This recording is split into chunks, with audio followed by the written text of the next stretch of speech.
Oke. Ya, di materi kelima ini tentang klasifikasi, alokasi, review, dan membuat prototipe kebutuhan. Nah, kebutuhan itu banyak ya, sangat kompleks. Perlu kita melakukan klasifikasi. Nah, apa itu klasifikasi? Kira-kira klasifikasi itu maknanya apa?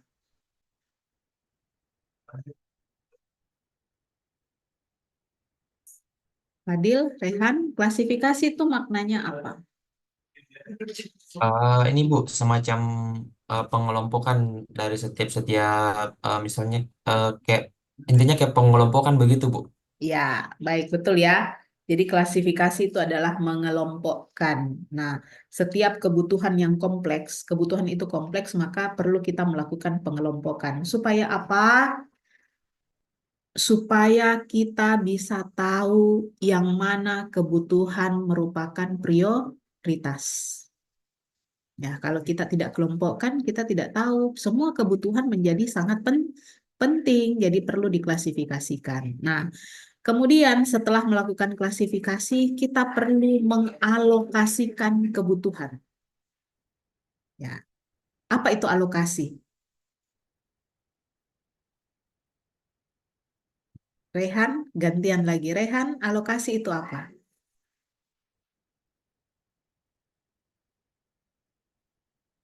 Biaya yang diperlukan. Kenapa? Biaya yang diperlukan. Biaya yang diperlukan. Tidak. Alokasi itu adalah penempatan. Penempatan Alokasi.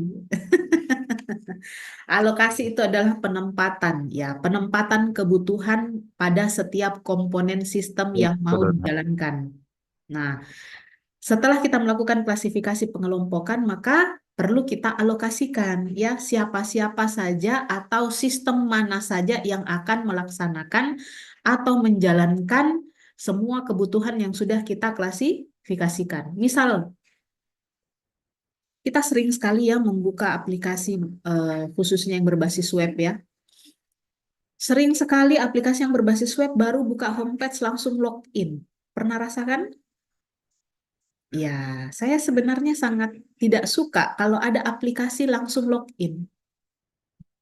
Ya, karena begini, tidak semua tampilan itu bisa diterima atau dibutuhkan.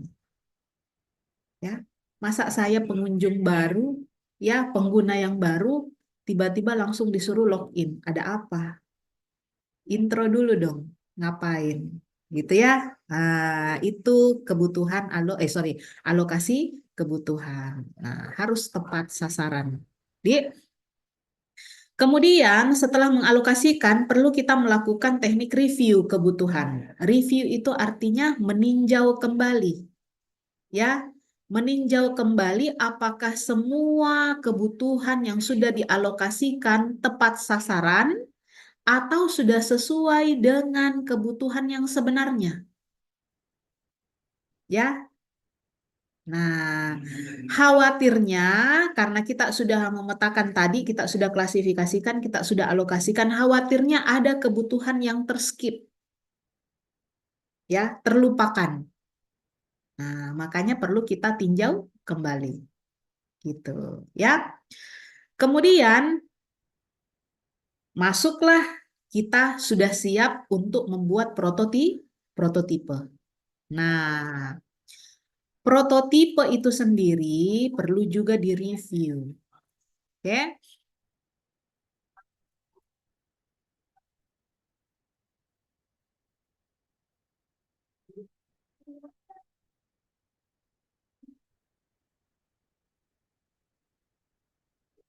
Nah, mereview tadi kebutuhan, apa yang diharapkan supaya kita mendapatkan konsistensi.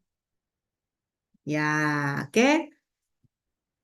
Nah, terkait tadi prototipe, prototipe sendiri adalah teknik untuk mengembangkan, merepresentasikan baik secara parsial atau preliminar. Parsial itu artinya secara menyeluruh atau secara selevel. Ya, tujuannya apa? Tujuannya untuk melakukan validasi kebutuhan. Validasi itu apa?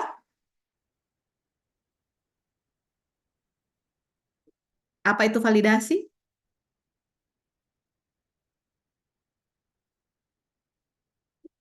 Ideal? Semacam Ah, ini Bu, kayak validasi itu kayak mengkonfirmasi begitu Bu, atau penyesuaian begitu Bu.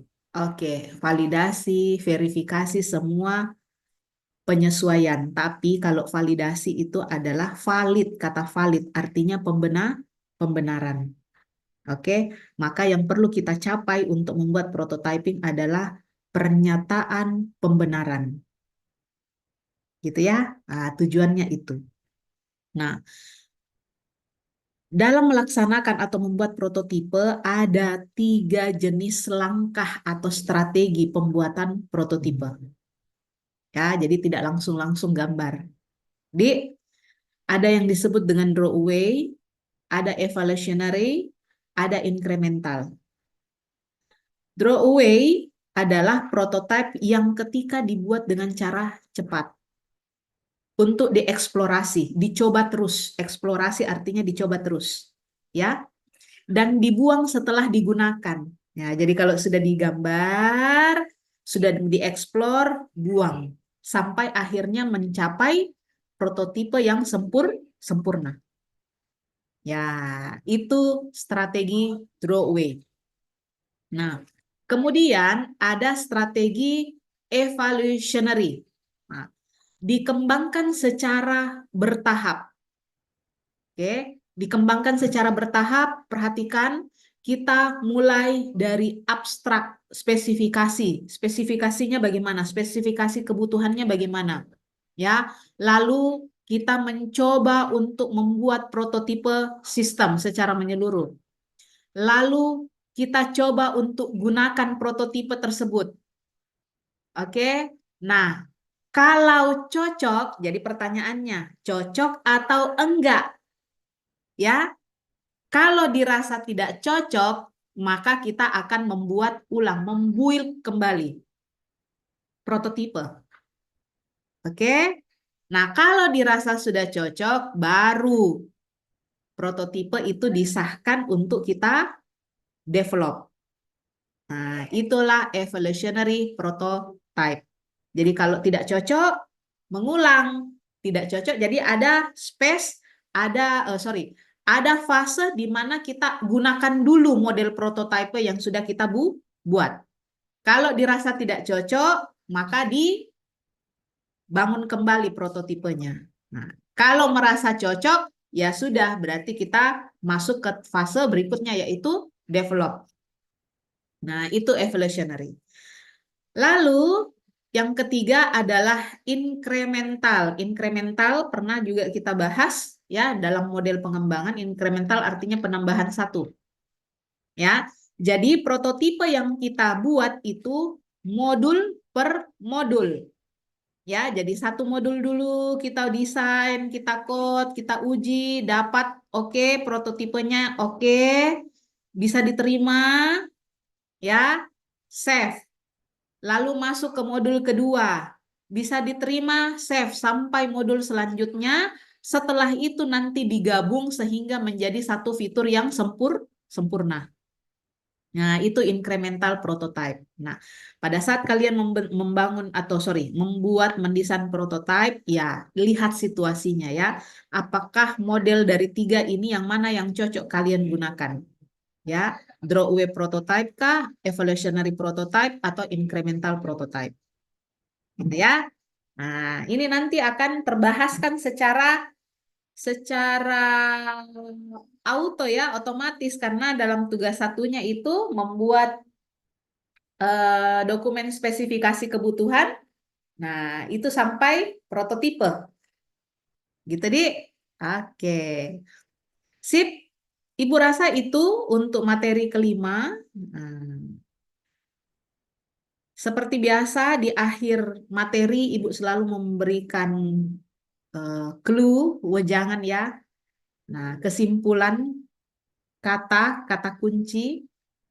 Sehubungan dengan klasifikasi, alokasi, review, dan membuat prototipe adalah lihat dulu, baru buat. Ya, jangan langsung tiba-tiba dibuat tanpa melihat.